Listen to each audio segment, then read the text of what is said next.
एक गांव में ये सत्य घटना है कुछ वर्षों पहले की। देखिए भागवत जीवन में क्या दे सकती है।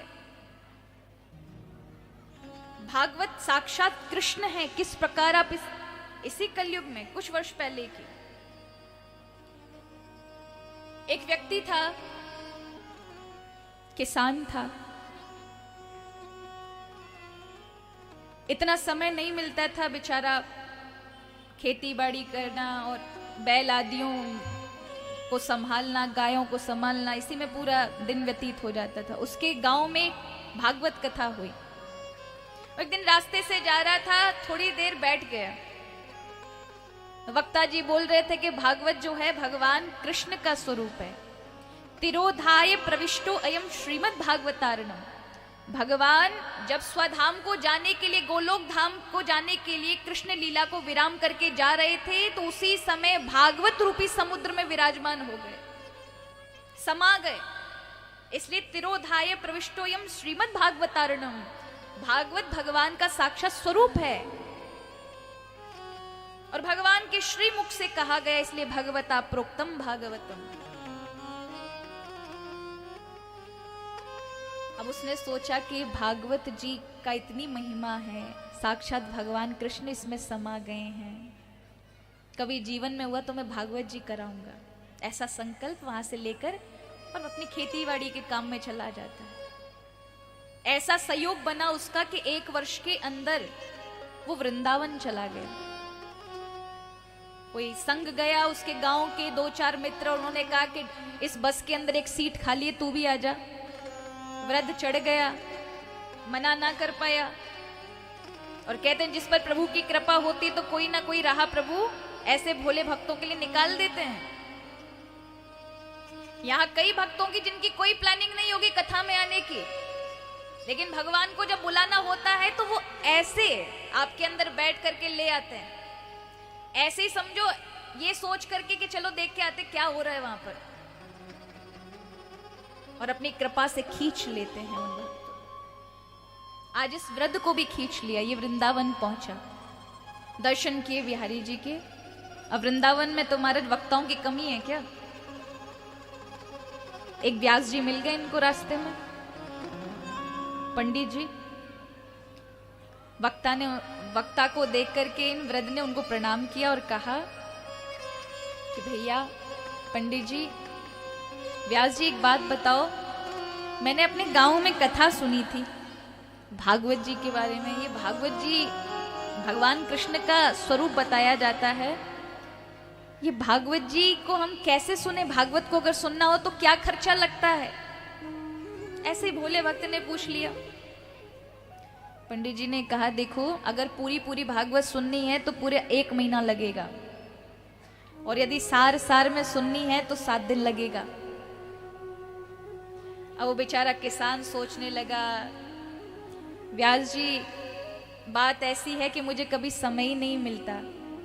इतना खेती बाड़ी का काम होता है, सुबह से लेके शाम को हार थक कर आता हूँ, 1 घंटे का समय मिलता है, सो बाल बच्चों में बिताता हूँ, सो जाता हूँ, यही मेरी दिनचर्या है। अब मैं कैसे इतने दिन निकालूंगा? तो क्या भगवान की कृपा मेरे पे नहीं होगी? पंडित जी ने कहा एक काम करो, यहां से भागवत खरीद के ले जाओ। बड़े ध्यान से सुनिएगा। उसने कहा पंडित जी कुछ पढ़ना नहीं आता, कभी स्कूल कॉलेज का मुंह नहीं देखा, ये क्या, हमें तो अपना नाम लिखना नहीं आता। पंडित जी ने कहा देखो, अपने पोते या बच्चे तो पढ़े लिखे होंगे ना? बोले हाँ वो तो पढ़े लिखे। बोले तो बच्चों से 1-1 श्लोक पढ़वा दिया करना, प्रतिदिन 1 श्लोक पढ़ लिया करना, सुन लिया करना। अब वृद्ध ने कहा अगर बच्चों का मन हुआ तो पढ़ेंगे, नहीं मन हुआ तो नहीं पढ़ा तो क्या होगा, मेरा नियम टूट जाएगा। उसने कहा कोई बात नहीं, अगर आप पे समस्या है, नहीं आप पढ़ पा सकते तो कम से कम अपने जो पूजा का घर है वहां भागवत जी को रख देना। प्रतिदिन चंदन चावल तो लगा सकते हो, एक दिया तो घुमा सकते हो। बोले हाँ ये कर लेंगे, इससे हमें भागवत जी का फल प्राप्त हो जाएगा। बोले अवश्य हो जाएगा। न्यौछावर दे करके, न्यौछावर माने पैसे देकर भागवत जी ली, भागवत महापुराण लेकर बड़ी श्रद्धा के साथ, ये कृष्ण मेरे साथ मेरे घर आ रहे हैं, लेकर आया, पूजा के घर में रख दिया। सुबह उठता तो उनको देखकर प्रणाम करके स्नान करके चंदन लगा के चला जाता। दिन में भोजन करने आता तो प्रणाम करता, भागवत भगवान आप ही जानो, मुझे कुछ नहीं आता, भागवत जी आप आ गए हो, मेरे पे बड़ी कृपा हुई। रास्ते में कोई फूल दिख जाता तो तोड़ के ले आता, भागवत जी पे चढ़ा देता। और ऐसे ही समय व्यतीत होता गया। लेकिन उसका नियम कि प्रतिदिन भागवत जी को, चाहे वो स्नान करे है या नहीं करे है, भागवत जी के समक्ष खड़े होकर उन्हें प्रणाम जरूर करता है। उसको उसमें भगवान कृष्ण नजर आते हैं। पढ़ना लिखना नहीं आता, कभी पुराण खोल के नहीं देखा है क्या इसके अंदर, पर श्रद्धा है। पंडित जी ने कहा है साक्षात इनको पूजने से ही भागवत जी का फल मिलता है। वृद्ध का उम्र निकलता गया, निकलती गई उम्र, उसकी आयु निकलती गई।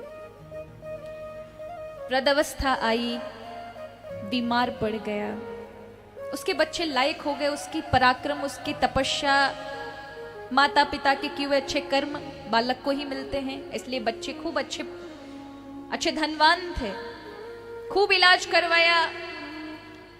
वृद्ध के पास जब परिवार बैठता तो परिवारों को देख करके वृद्ध कहता, देखो बच्चों, मेरी आयु का कोई पता नहीं, मेरी अवस्था बहुत खराब रहती है, कहीं मेरे प्राण निकल रहे हो तो जो पूजा घर के अंदर भागवत जी रखी है ना, उसको मेरी छाती पे रख देना। मैंने अपने जीवन में भागवत कथा तो नहीं सुनी, ना ही ये यज्ञ कराया, कम से कम मैं स्पर्श करके तो अपने भागवत जी का अपने प्राण त्यागूं।